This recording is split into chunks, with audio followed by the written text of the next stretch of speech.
Dylan Leary has to believe that this cut break will bear fruit eventually. But believing it and it happening are two different things.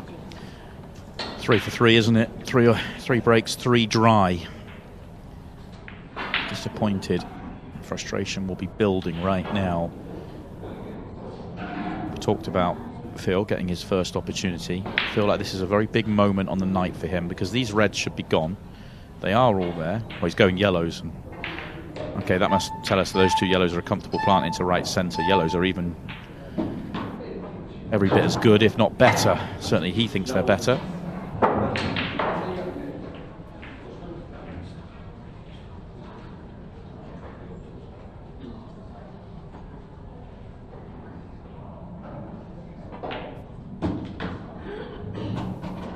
Completely agreed with what you said a moment ago about how big this first frame is for him. Win it and you probably can forget about the match before. If it doesn't go your way though, I think all you can be thinking about is how it's not going your way.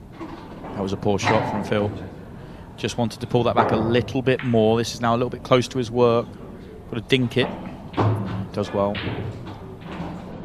Key to this finish was always landing on that plant to right centre. He might not get as close to his next ball as he would like, but he'll still be fine. One good bit of cueing, and it'd be frame over.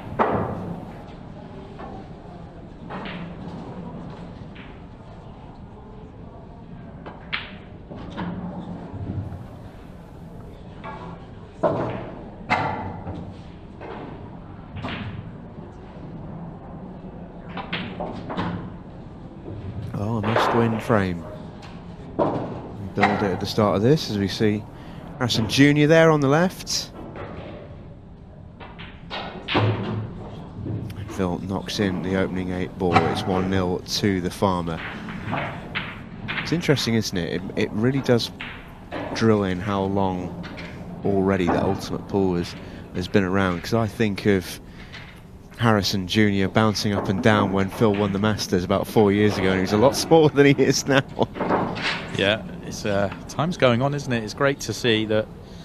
Obviously, there's a lot of sort of legacy almost being built into Ultimate Pool now, which is fantastic. Right now, Dylan Leary must be thinking, what have I done to deserve this tonight? He's had an opportunity in 1 frame so far. He's sat there in that position for the majority of his time out in that arena.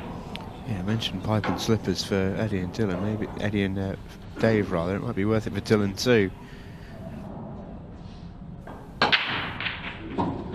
That's the break. That is the break, the best break of the night. If not the greatest of leagues. Tricky first shot, certainly, but look at the explosion. Instant with control. Phil really does tinker with his break more than you might expect for a player who's sort of at the level he is. But he really does like to chop and change. Sort of touchy-feely kind of player in that sense. I'll be honest, I'm not a huge fan of his stand-up break. There are players we've seen do it and have huge success, and I really enjoy watching it when they get it right, but Phil just never seems to get the cue ball under any sort of control when he's doing that, and almost the power's taken away from the fact he misstrikes that front ball so often. So I like the break he's just gone for, which is more of his, I know that looked huge and powerful, but that's his controlled break. I much prefer that when he's going for that break. Oh dear. Huge mistake. Oh, how lucky. Wow. Goodness me. I thought that was in all day, so did he. Ooh, doesn't come much closer. And he lands fine as well. He lands absolutely fine. These actually still connect together really, really well. That will only add to the misery for Dylan Leary watching that.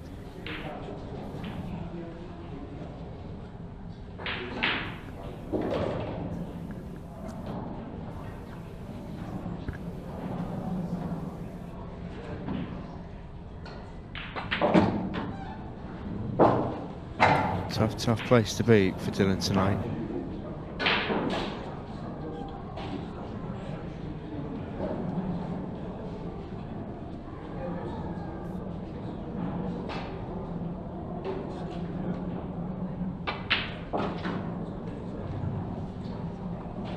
Overdid that one a fraction, but it's not the end of the world at all, because he's just going to use the yellow to hold, so put everything into the pot here. It's not that tough a pot. An extra turn up the table would have been interesting, but this will do nicely.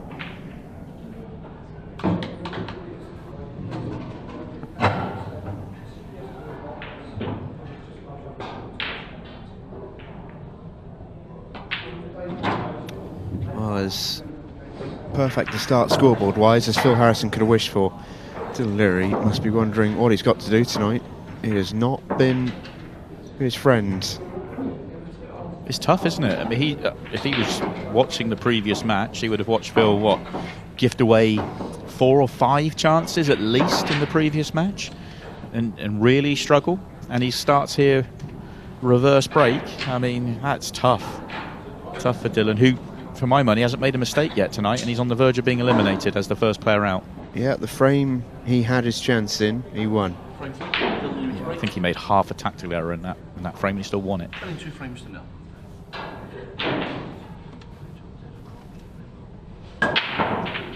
Change of break.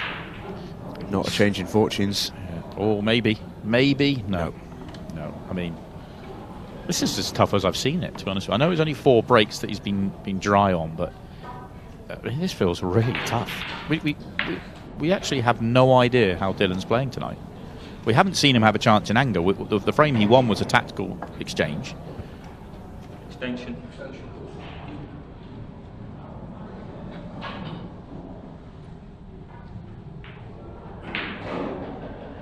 I think he has to go yellows here. Yellow to right centre being his starter. The red nearest the bottom left corner pocket would be too tough to deal with if you go reds. A couple of yellows need some work. In fact, only one. It's only half kind of... There's pockets for every single yellow. It's just getting to the right angles on balls, which obviously Phil is normally so good at.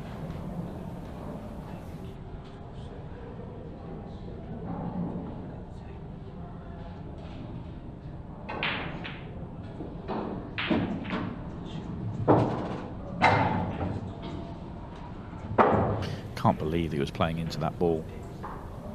It's come out okay for him, but I'm really surprised with the shot he's just played. It's a touch thin on this one, but still absolutely fine here. Would be working hard to keep yellow over bottom left as his connection to the 8 ball. Doesn't have to, but that's why he's not taking it now.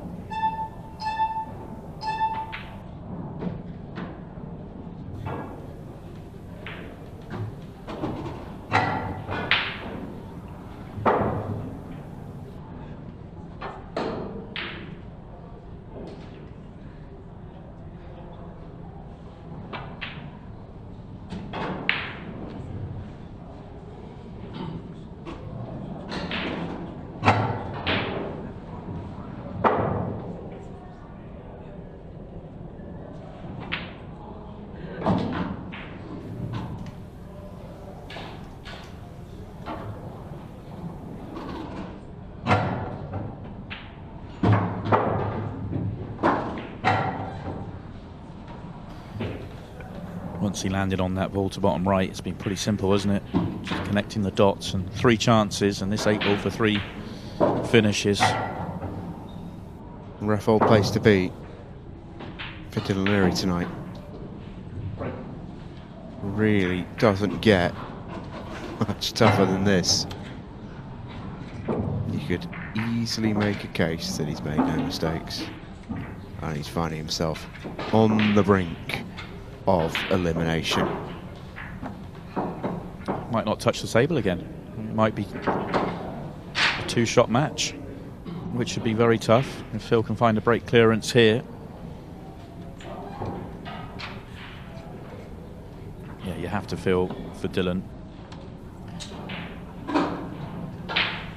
Also, you have to say what a turnaround for Phil. It's all very well and good to have the first chances in these three frames, but on the back of the performance he just put in the previous match, it's been a very positive turnaround.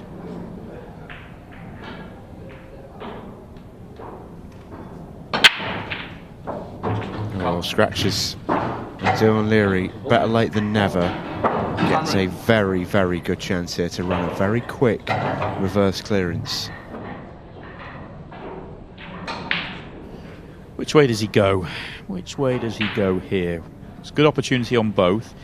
If he had cue ball in hand anywhere on the table, I suspect he'd go reds and play the one nearest the left centre pocket, take that up to the top left and then go from there. He can't. He has to play from the break area of the table. May still have gone this way around even if he had anywhere on the table, but I think he might have gone the other. The only reason he does need to play a good shot to come down the table unless he wants to play the yellow bottom right next, which I don't think he will. Maybe he will then, the way he's played that. Yeah, he's going to. He's played for the gap. Quite like this. Just track the line towards the one furthest up the table. It's going to leave you that nice little angle just to pop out for 2 balls in the right centre.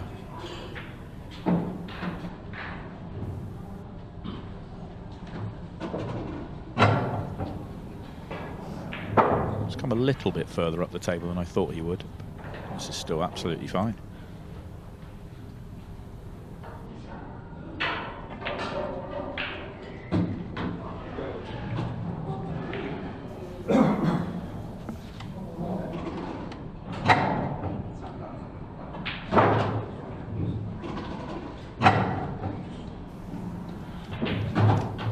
Beautiful pattern, this one. Played on his hardest ball, played on his second hardest ball, first 2 shots, and then from there absolutely plain sailing. So a beautiful visit to the table. Oh, that should be just such a big tonic for Dylan Leary. This match is not over just yet.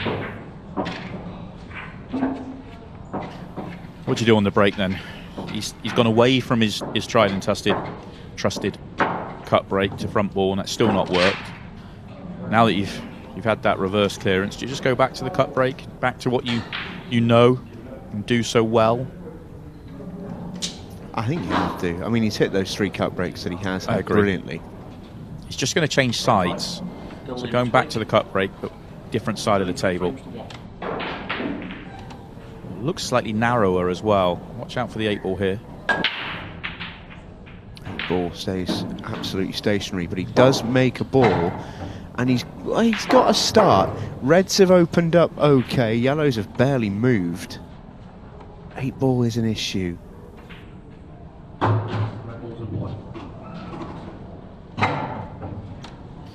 Going to be interesting to see how he deals with the 8 ball. When do you do that? I always think it's tricky. When do you go for that little nudge to open it up?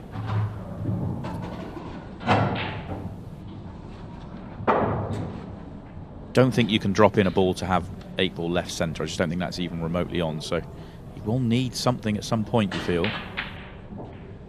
Oh, wow. Sadly, the position that Dylan's in, he can't afford to make mistakes like that.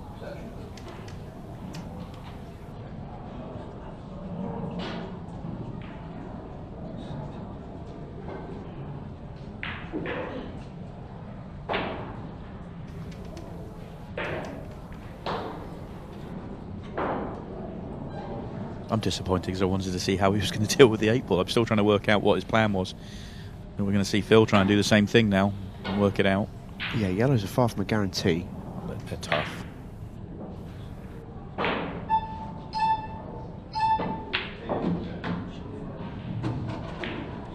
Remind you of what we've seen already tonight if you're just joining us. Eddie Barker getting the win in the opening matchup. 3-1. Dave Fernandez squeaking over the line against Phil Harrison.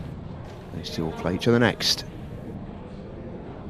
So one of the yellows does go left centre, but could play into everything here.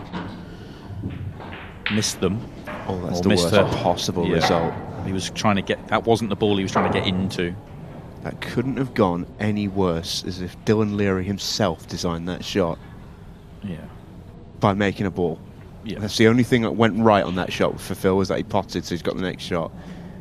But opening up the 8 ball and being pretty much snookered on any potable ball is about as bad as it could have gone. How do you play safe here?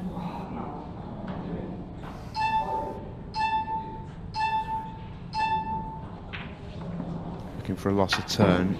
Yeah, it's a good shot. It's a really good shot. Opens all of his balls up, makes Dylan have to play a really good pot, but Dylan can play a really good pot, or is he going to try and find a safe place on the table? He is. He's left a ball on here. Little side note for those wondering, the tap of the table from our referee 𝗪𝗁𝗏, that wasn't him acknowledging a good shot from Phil. That's something that happens when we go to a 15-second shot clock, when we have deaf players playing, just to acknowledge it visually as well as obviously audibly.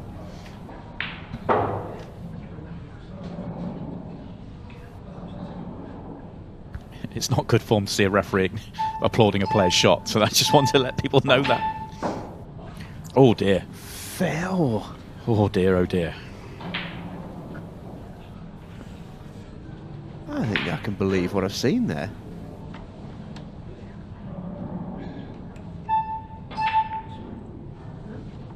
But Dylan's not going to punish him. Dylan is not going to punish him.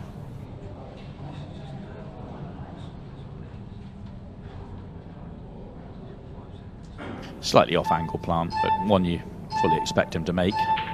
Although it was a lot harder than the one he missed previously, and he's killed the yellow in playing it. Well, well, well.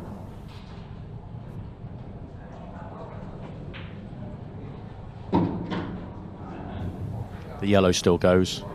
Didn't think that when it went up there, but it must have still. He didn't try and play into them at all, so this goes, and okay, it looks a bit of a stretch and a bit awkward, but this is fine. Cue ball can come round. Yeah, sails in the end, doesn't it?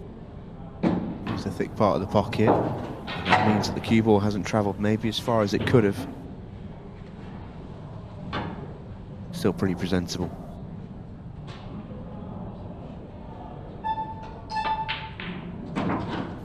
Phil Harrison gets the win and eliminates Dylan Leary. That's a tough one for Lethal to take, but Phil Harrison is not done just yet in the Champions League. He survives. Dylan Leary, though, is the first to exit in the last 16 Group 2, and he's got the role of cheerleader now as Eddie Barker and Dave Fernandez take on each other coming up next.